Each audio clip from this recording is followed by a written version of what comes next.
Bangladeshi Rohingya तसंच जन्मदाखला घोटाळा प्रकरणी शासनानं SIT समिती स्थापन केली। त्यामुळे मालेगावला बदनाम करण्याचं षडयंत्र रचलं जात असताना आता त्या विरोधात मालेगावात काही राजकीय पक्ष संघटना एकत्रित येत मायनॉरिटी डिफेन्स कमिटीची स्थापना करून त्याविरुद्ध एल्गार पुकारल्यानं मालेगावात यावरून रणकंदन पेटण्याची शक्यता निर्माण झाली। मालेगावमध्ये मोठ्या प्रमाणावर जन्मदाखला घोटाळा झाल्याचा दावा करीत मालेगाव हे बांगलादेशी रोहिंग्या मुसलमानांना भारतीय करण्याचा अड्डा असल्याचा गंभीर आरोप करीत याची सखोल चौकशी करण्याची मागणी सोमय्या यांनी केली होती। सोमय्या यांच्या तक्रारीची दखल घेत मुख्यमंत्री देवेंद्र फडणवीस यांनी SIT स्थापन करून तपासही सुरू केला होता। या प्रकरणी मालेगावचे तत्कालीन तहसीलदार नितीन कुमार देवरे तसंच नायब तहसीलदार संदीप धारणकर यांना तत्काळ निलंबितही केलं। पथकानं मालेगावात घरोघरी जाऊन चौकशी सुरू केली। असं असताना किरीट सोमय्या मालेगावमध्ये मालेगावची बदनाम करीत असल्याचा आरोप करण्यात आला। त्यामुळे मालेगावमध्ये तीव्र प्रतिक्रिया उमटतात। मालेगावात माजी आमदार आसिफ शेख तसंच समाजवादी पक्षाचे मुस्तकीन डिग्नेटी यांच्या नेतृत्वाखाली एकत्रित येत मायनॉरिटी डिफेन्स कमिटीची स्थापना करण्यात आली। एकीकडे SITची स्थापना केली असताना किरीट सोमय्या वारंवार मालेगावमध्ये येऊन मालेगावची बदनामी करतात, तर SIT पथकही घरोघरी जाऊन चौकशी करीत असल्यानं नागरिकांमध्ये घबराटीचं वातावरण पसरलं। SIT पथकाच्या चौकशीला आमचा विरोध नाही, मात्र घरोघरी जाऊन चौकशी करू अशी मागणी या समितीकडून करण्यात आली। तर किरीट सोमय्या मालेगावात येऊन कधी लव जिहाद, कधी वोट जिहाद, तर कधी जन्मदाखला घोटाळा, कधी बांगलादेशी रोहिंग्या प्रकरणी मालेगावला बदनाम करतात। सोमय्या यांचा हस्तक्षेप यापुढे खपवून घेतला जाणार नाही, अन्यथा 6 फेब्रुवारी नंतर समितीच्या वतीनं तीव्र आंदोलन छेडण्यात येईल असा इशारा समितीने दिलाय। महाराष्ट्र सरकार ने, राज्य सरकार ने, गृह डिपार्टमेंट ने मालेगांव शहर के लिए SIT का गठन किया। किरीट सोमय्या जो भारतीय जनता पार्टी के नेता है, उन्होंने मालेगांव शहर के ऊपर आरोप लगाया कि यहाँ पर रोहिंग्या और बांग्लादेशी मुसलमान रहते हैं और उनका जन्म दाखला यहाँ बनता है।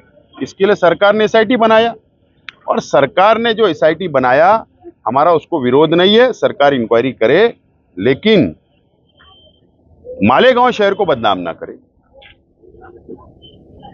हमारा बोलना है कि मालेगांव शहर, हमारा आज भी दावा है, एक भी रोहिंग्या, एक भी पाकिस्तानी, एक भी बांग्लादेशी नहीं मिलेंगे। हमने आज माइनॉरिटी डिफेंस कमेटी का स्थापना की और निवेदन दिया है SIT के सदस्य सचिव एडिशनल SP भारती साहब को। हमने डिमांड की है कि जो पदक, जो स्क्वाड बनाकर जो लोगों तक घर तक जा रहे हैं, ये नहीं जाना चाहिए। लोगों के अंदर भीति का वातावरण है, डर है। इसके लिए आपको लगता है तो उनको आप अपनी ऑफिस में बुलाओ, पुलिस स्टेशन बुलाओ, कागज पत्र लेकर बुलाओ और उनकी इंक्वायरी करो। इंक्वायरी से कोई दो मत नहीं है, इंक्वायरी होना चाहिए, लेकिन एक भीति का वातावरण, मालेगांव को बदनाम करना, इसके लिए हमारा स्पष्ट बोलना है कि हम सहकार करने के लिए SIT को तैयार है, हम उनकी मदद करने के लिए तैयार है, लेकिन मालेगांव को बदनाम ना करे, यही किरीट सोमय्या से अपेक्षा है। दुसरीकडे सोमय्या यांचा आरोप व नेमण्यात आलेल्या SIT मुळे मालेगावात जन्म दाखले देण्यास स्थगिती देण्यात आली। त्यामुळे आता लहान मुलांच्या जन्म नोंद झालेल्या मुलांना जन्म दाखला मिळत नसल्याने त्यांचा शाळा प्रवेशाचा प्रश्न निर्माण झालाय। मालेगावात बहुतांशी जन्म कोरोना काळात आणि घरीच झालाय, त्यामुळे नोंद होऊ शकली नाही। वृद्ध तसंच ज्येष्ठ नागरिकांच्या बाबतीत अडचण असेल त्यांना जन्म दाखले देऊ नका, मात्र लहान मुलांना जन्म दाखले देण्यास काय अडचण असा सवालही व्यक्त केला जातोय।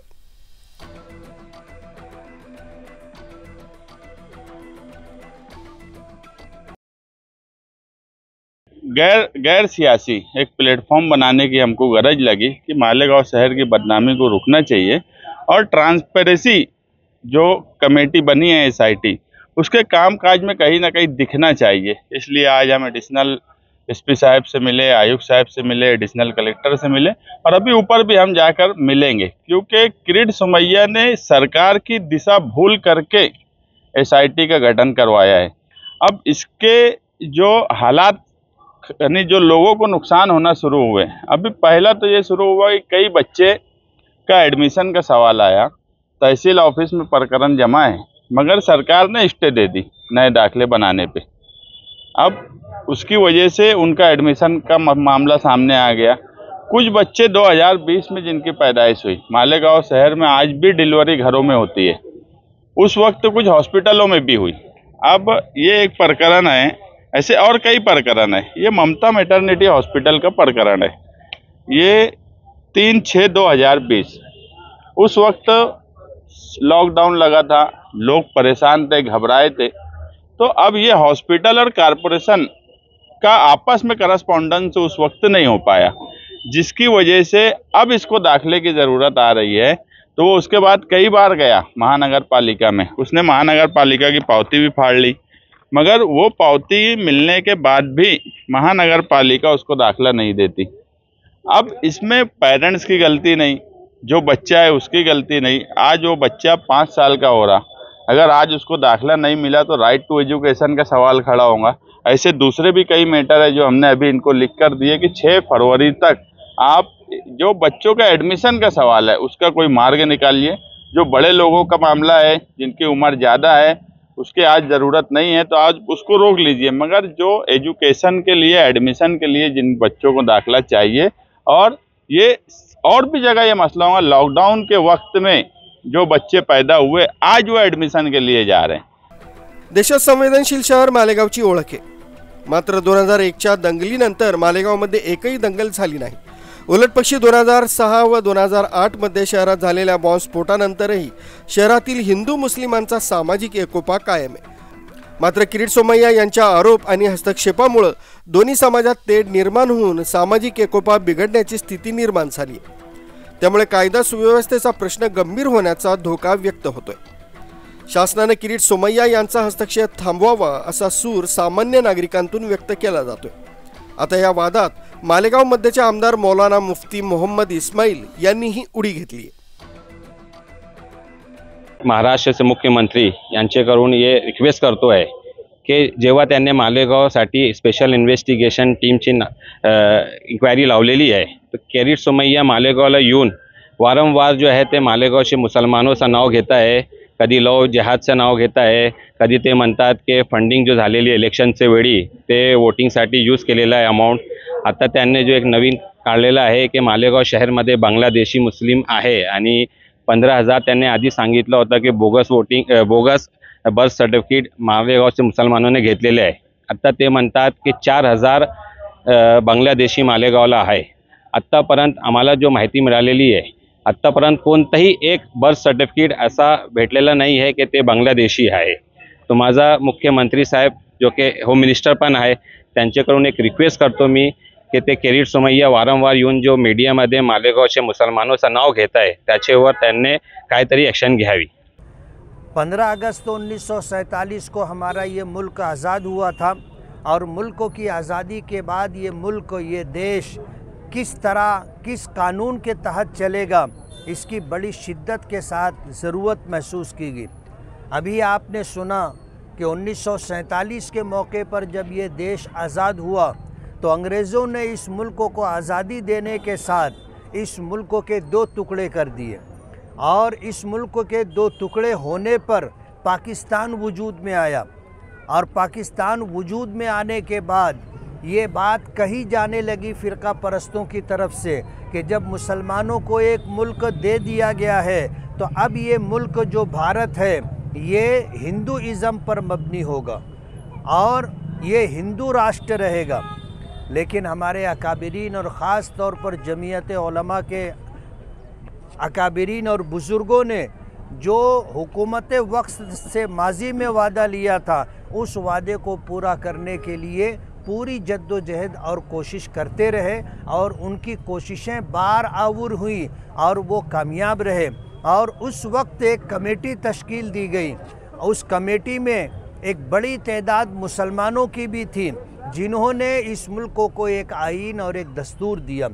बरसों की मेहनत शाक्का के बाद इस मुल्क को कानून मिला था, जिसका नफाज 1950 में हुआ था। 26 जनवरी 1950 को ये मुल्क एक जमहूरी मुल्क और एक सेकुलरिज़म दस्तूर और कानून पर मबनी मुल्क बना। आज 2025 है, इस तरह 76वां यौम जमहूरिया है। मैं अपनी तरफ से और अपने तमाम साथियों की तरफ से अहले मालेगांव को खुसूसन और पूरे भारत के वासियों को उमूमन यौम जमहूरिया प्रजासत्ताक दिन की मुबारकबाद देता हूं और ये उम्मीद करता हूं कि जिन कुर्बानियों के साथ देश आज़ाद हुआ था आज़ाद रहेगा और जिस तरह कमेटी में शामिल अफराद की मेहनतों से कानून और दस्तूर बना, ये कानून और दस्तूर हर हाल में बाकी रहेगा और इसके लिए हम अहद करते हैं कि दस्तूर की हुक्मरानी बाकी रहे, उसके लिए हम जद्दोजहद और कोशिश करते रहेंगे। और जो ताकतें ख़ास तौर पर फ़िरका परस्त ताकतें जो इस बात की कोशिश कर रही हैं कि डॉक्टर भीमराव बाबा साहब अम्बेडकर के बनाए हुए कानून को ख़त्म कर दिया जाए, हम उसके ख़िलाफ़ मुस्तकिल जद्दोजहद और कोशिश करते रहेंगे। मैं आप सभी लोगों को यौम जमहूरिया की मुबारकबाद देता हूं और ये उम्मीद करता हूं कि 15 अगस्त हो या यौम जमहूरिया हो, उसे पूरी ताकत के साथ मनाना चाहिए। उम्मीद है कि इंशाअल्लाह हमारे बुज़ुर्गों की कुर्बानियाँ रायगा और बेकार नहीं जाएंगी।